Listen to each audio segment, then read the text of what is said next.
Sunnybrook Veterans Center, the biggest care facility of its kind in the country. How old are you now?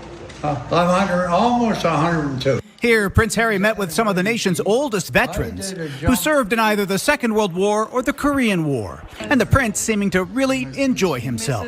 For me, it's the banter. It's the banter, it's the humor, it's the community that they are given here. Here, veterans are taking part in creative art therapies, where both art and music are used to help vets with their physical and mental health. Brenda Reed, who's 101, thrilled to meet the prince. He certainly has lots of charm. You just talk to him. I practically called him Harry. Prince Harry's, of course, a veteran himself. He did 2 tours of duty in Afghanistan with the British Armed Forces, saying he's just one of a long list of family members to visit veterans here. My aunt's been here, grandmother's been here, my great-grandmother's been here. So it's a real privilege for me to be able to be here. The prince helping to paint poppies on a military helmet, one of several being auctioned off by the military charity True Patriot Love. Just wanted to give you the offer. And towards the end of the visit, a moment of levity, the prince was presented with a Blue Jays hat. He was widely criticized across the country after being spotted at Dodgers Stadium sporting a Dodgers hat during the World Series. I would like to apologize to Canada for wearing it. Secondly, I was under duress. There wasn't much choice. I was invited to the LA Dodgers box, or the dugout, by the owner himself, so I was doing what I thought was the polite thing to do. But I'm going to wear this from now on to make sure I don't make any more of those mistakes. Prince Harry is once again showing the world exactly why so many people love him, not because of his title, but because of his heart. This time, he wasn't meeting politicians or Hollywood stars. He was spending the day with Canada's living legends, veterans who fought for freedom nearly a century ago, and he had them laughing, smiling, and sharing memories like old friends. At Toronto's Sunnybrook Veterans Centre, the largest care home for war veterans in Canada, Harry brought an atmosphere that can only be described as electric. The moment he walked in, the energy changed, not from duty or protocol, but from genuine warmth. He cracked jokes, asked about their service, and made every veteran feel like the only person in the room. At one point, Harry leaned toward a gentleman with medals pinned proudly to his jacket and asked with his signature grin, "So, how old are you now?" The man replied, "Almost 102. Harry laughed, that unmistakable, wholehearted laugh, the kind that fills a room. You could tell it wasn't just politeness, it was pure admiration. He knew he was in the presence of real heroes. One veteran, Brenda Reed, who just turned 101, said later, "He's so down to earth. I almost called him just Harry." And another veteran simply told him, "We appreciate you, you served too." That's what made this meeting so special. This wasn't a royal trying to relate to soldiers. This was one soldier talking to another. Harry didn't come in with stiff handshakes or rehearsed speeches. He came as someone who knows what it means to serve, to sacrifice, to lose comrades. He's been in combat zones. He's felt the weight of leadership in the most human way, and that's exactly why veterans open up to him. They know he gets it. Throughout the visit, Harry joined veterans in creative art therapy, painting, sculpting, and sharing laughter. These art sessions help with recovery from both physical wounds and emotional trauma.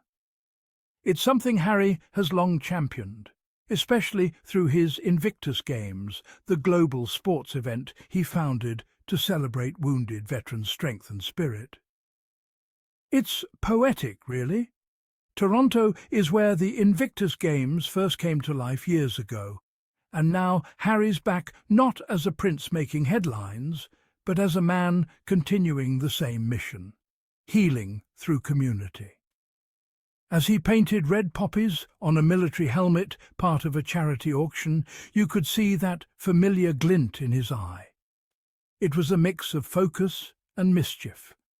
The same look he had on the field, the same look we've seen when he's doing what he loves, connecting with people.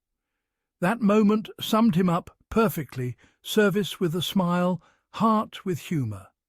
And then came the part that everyone is talking about, the now iconic Hatgate.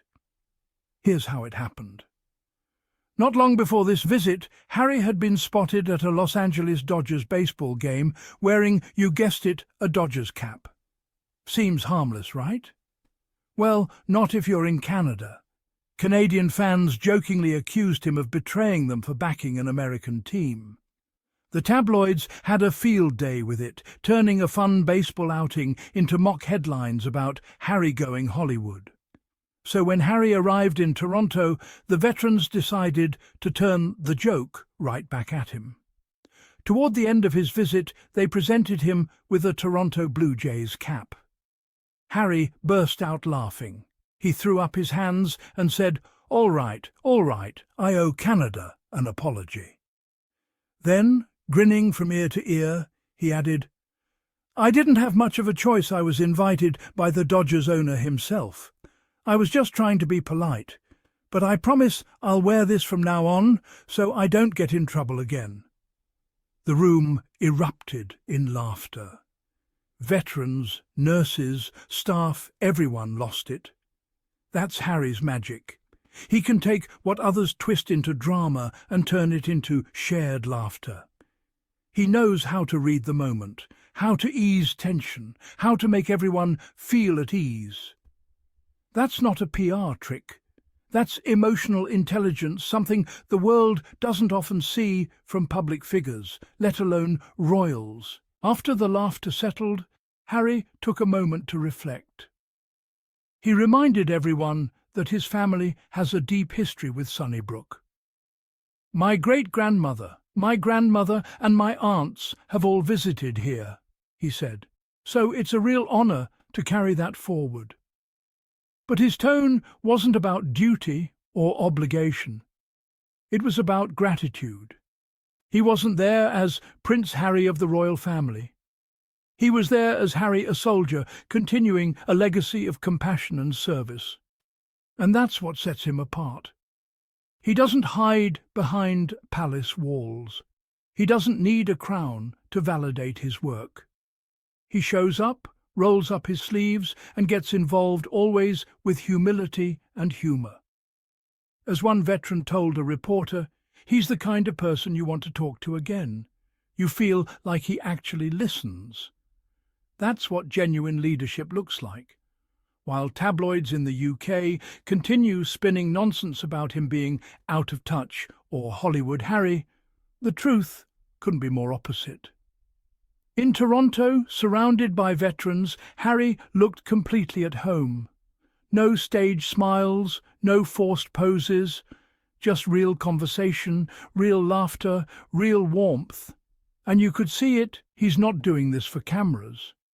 He's doing it because it matters to him.